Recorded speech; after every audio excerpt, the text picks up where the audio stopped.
Coming to the United States as a 4-year-old, there was a lot of confusion. First of all, we didn't come with my father, so that was it was there was an element of heartbreak that I felt for myself, but even felt it within the dynamic of the family. My mom.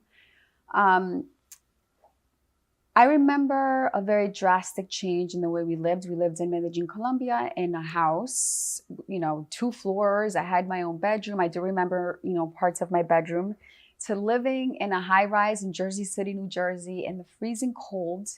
And my sister and I used to share this bed that, remember they used to call it like a cadre. It was like a foldable bed. And I just remember my mom working a lot. And um, I just remember a lot of financial struggle those early years. Just a lot of put your head down and just go to work. Um, yeah, it was a big transition. My grandfather, who has since passed, I want to say now almost 7 years ago, and I miss him dearly. We were very good friends. He was an old man who never felt old.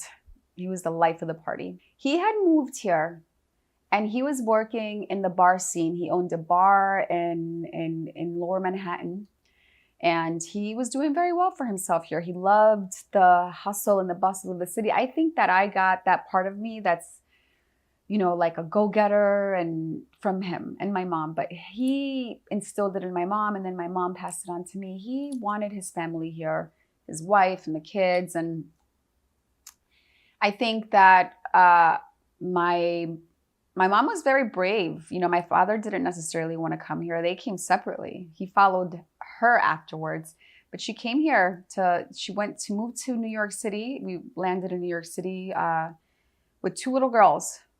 And then we ended up in Jersey City. And I actually don't know where we were those first couple of months. I'll have to ask my mom.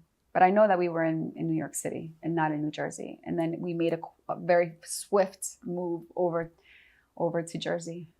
My mom is still one of the most beautiful women I've ever seen. She's very elegant. She was always, I think she wanted to be an actor, wanted to be a performer. She was approached at a very young age by modeling agencies in Medellin, but her parents didn't allow that for her. So she kind of was a frustrated artist. And then, what we did, I actually got her on one of my shows. She did an episode of If Loving You Is Wrong. Tyler wrote in a line for her. She's became SAG eligible. So she got to, in some ways, live out her dream of being on camera. But she lives her dreams vicariously through me. She's a big dreamer, big, fearless. She's fearless. If I had what my mom had, if I had that thing, who knows where I would be, because she's a very fearless, loves life. Like, everything is like, yes, go do it. You can do it. You can do it. My dad was a little bit more reserved, a little bit more, I don't want to say fear-based, but just kind of like, hey, let's keep things together. That this thing about being an actor, come on, like, who do we know in that industry? So he was very feet on the ground, stay focused, go to school. And my mom was like, yes, let's take acting classes in New York and let's go do this. So as soon as she started seeing the inclinations in me, she started feeding and nurturing them.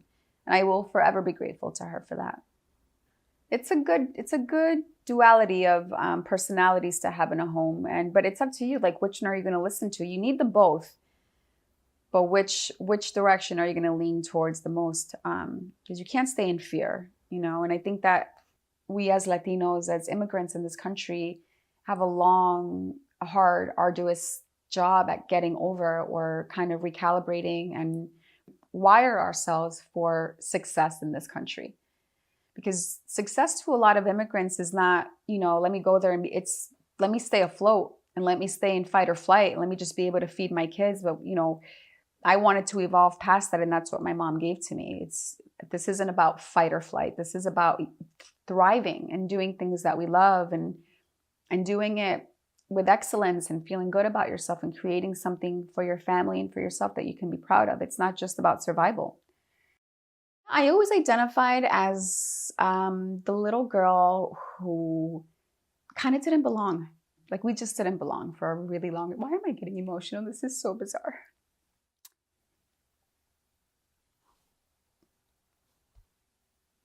However, it's beautiful because I feel that waking up to that part of me that was like, why do I feel this way? Is what's creating this whole new evolution in me now. And I'm so excited. It took a long time, but I read a statistic. It takes that long. It takes that long. It takes a long time to rewire conditioning, inevitable conditioning. It's a survival instinct of our parents and of our culture to create in us like this. You have to survive, but keep your head down. You know, don't make too much noise. Don't make a splash. Just behave, get good grades, do all those things. And, you know, I woke up one day, I was like, that's not enough. I need to exist and live and be fully myself and love that part of me. Love the fact that, you know, I grew up in a household that we struggled financially, because that makes me, you know, it's making me more interested in even the financial world. And this is all new stuff. This is all new things that have been evolving within me in the last, I don't know, 5 years. And, you know, now with this business that I'm launching, it really started from asking myself those questions and asking myself tough questions about how I felt about myself and where those feelings came from and how I could push past them and use those experiences to fuel something bigger for myself.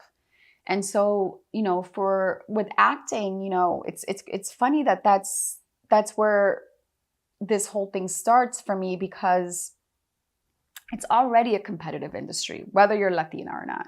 I mean, I live in a world of rejection. So, you know, adding to that a mindset that isn't wired for success, it's like an interesting mix of the why. Why am I doing this? And now I understand that I had to go through all this denial and I had to go through all these things to create this new thing. And my passion is acting, and I love being in front of the camera, and I love telling stories. And I want to do so much more, but now I feel like I finally can, because I understand all the reasons why I felt like I couldn't. Modern Muse, the lifestyle brand for its Latina-centric content, is a love letter to myself. It's me saying yes to myself, but also me understanding that if I felt that way and I've had a level of success that, you know, I feel pretty happy with my life and with what I've created, I wonder what so many other girls who are still trying to figure those same questions out, who haven't gone to the self-introspection that inevitably will come with all those feelings, right? And so it's a platform to ask really raw questions, to highlight a lot of those things inside of us that are there inevitably by way of culture, by way of just, you know, socioeconomic status. How do we create thought-provoking content to allow for women to find inspiration within themselves and to stop looking outside of themselves? Because I was always looking outside of myself, like, who can I be like, and who is the person, and how can I emulate that? And this is reframing, for me at least, is that I am that, and I can look at myself and I can feel proud of myself with whatever it is. It doesn't, you know, this isn't about being an entertainer. This is just about seeing ourselves differently. At the end of the day, looking in the mirror, and it's not even just about body image. It's about all the things that encompass being a human being and feeling good about being here, feeling good about taking up space, feeling good about the things that you've chosen to do. If you're doing good in the world, feeling good about what you're putting out, feeling good about taking up space. That's the biggest thing, is that for the longest time I would cringe, even sitting in a setting like this when people would interview me. I remember feeling like, but they're going to find out that I really have nothing to say, and I'm not, why am I, you know, those were real feelings for me. And now I'm starting to understand that I can take up space and I have things to say. And it may not matter to everybody, but it'll matter to somebody. And that's enough. When I went to the Army, this road to being an actor and entertainer wasn't even on the stratosphere for me.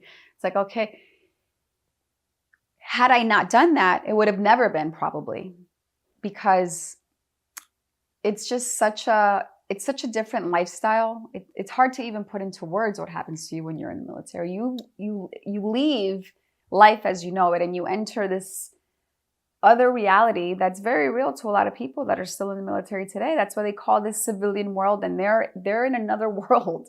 No, it's they police themselves. It's a whole different entity from the experience that we're having here in the civilian world. So when I put myself in that situation, and I was there, and I recognized very early on at 20 how like small little decisions impact your life, and how me going to this thing and being able to travel and doing hurricane relief efforts in impoverished areas of El Salvador, I realized, I was like, oh my gosh, I have it going on in my civilian life. It's really not that bad. I can do something amazing with myself, and I can try this acting thing. Had I not been there or done that or had those really rough experiences, I wouldn't have bet on myself and moved to New York City and went to acting school. That's what I did. As soon as I drove from Fort Bragg, North Carolina to New York City, and I enrolled in HB Studios, and my mom was like, yes. And my dad was like, ay, Dios mío, what, what is happening? But best decision I've ever made. I remember doing a lot of off Broadway productions, and I remember handing out flyers for managers and agents to come see me.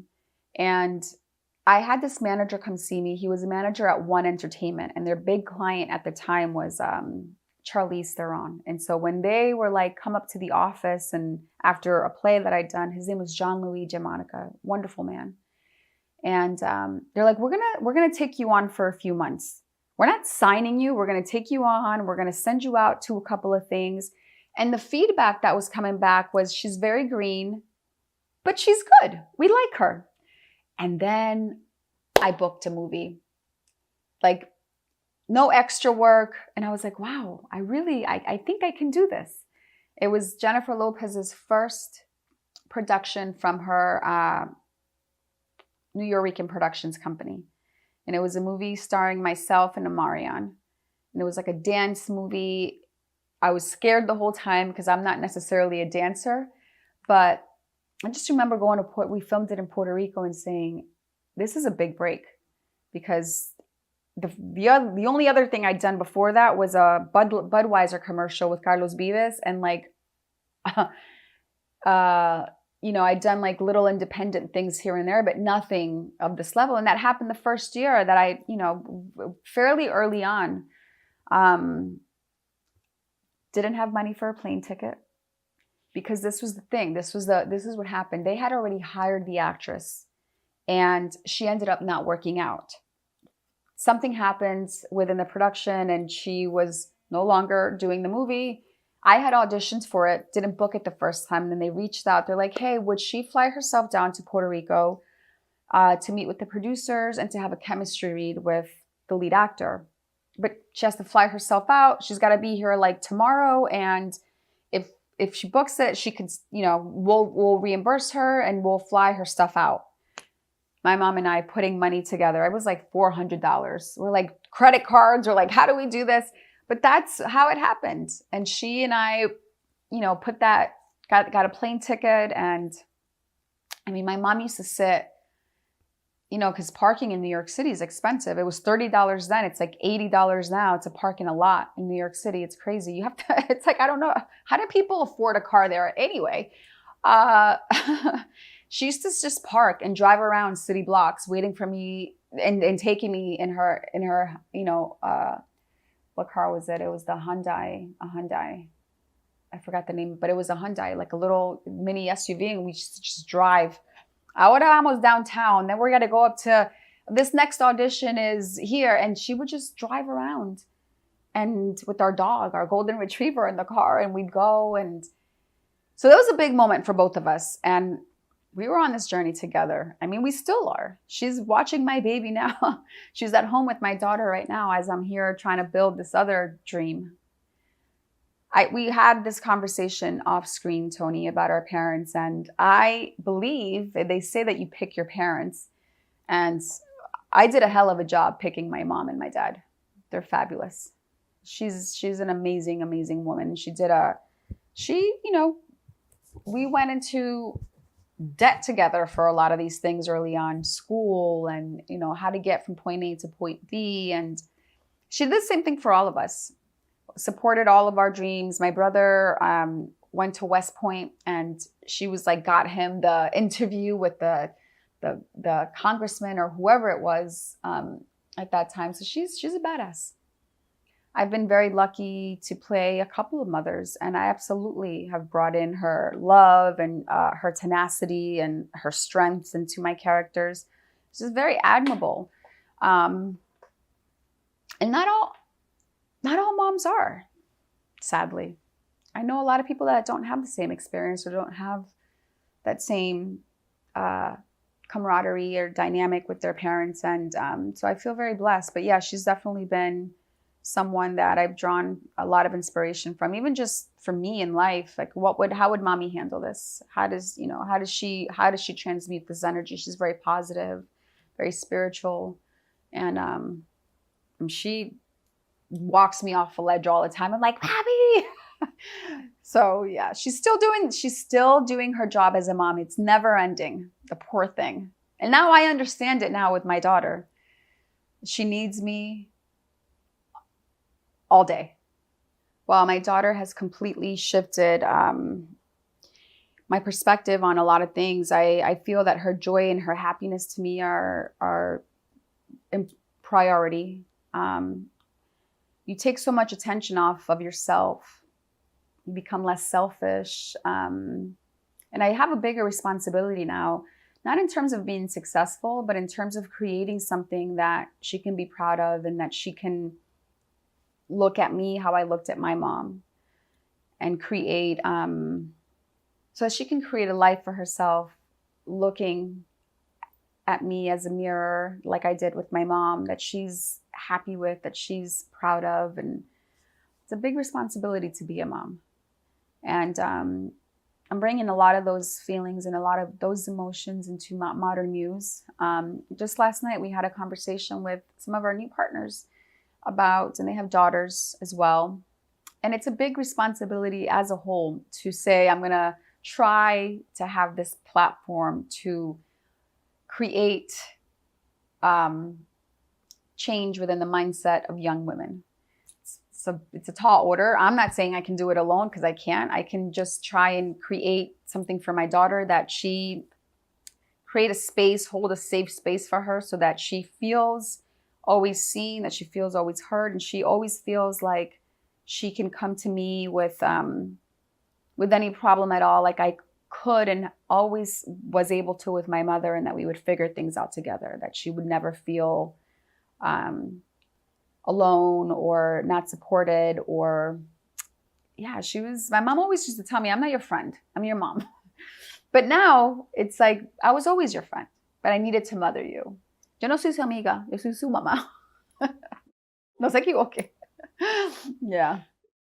If I were to offer advice to a young Latina woman who is trying to work in front of the camera, or trying to tell stories, try to become an entertainer in any facet, that you have to believe, you have to see yourself there, you have to have the vision, and you have to believe that you can get there. Because if you don't, nobody's going to instill that in you. That has to come from you. Not even your mother can do that for you.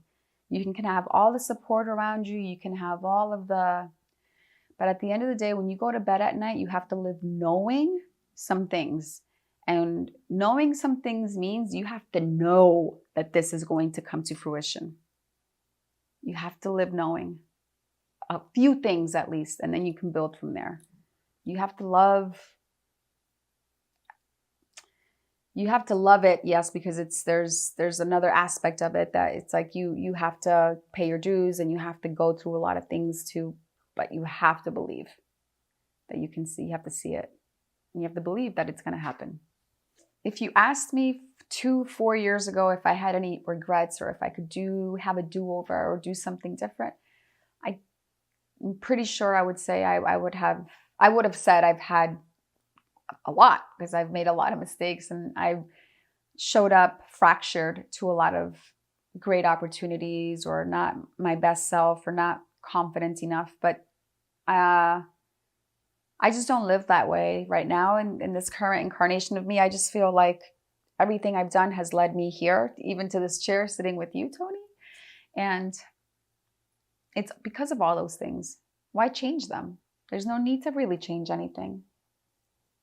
I am the proudest of this version of me that is still coming up with new ideas and visions and dreams and still going, I can do it. I am proud of the way in which I've learned to love myself. I am proud of the questions I've asked myself, the hard questions that I've asked myself. And I'm really proud of becoming a mom. Really proud of being a mom.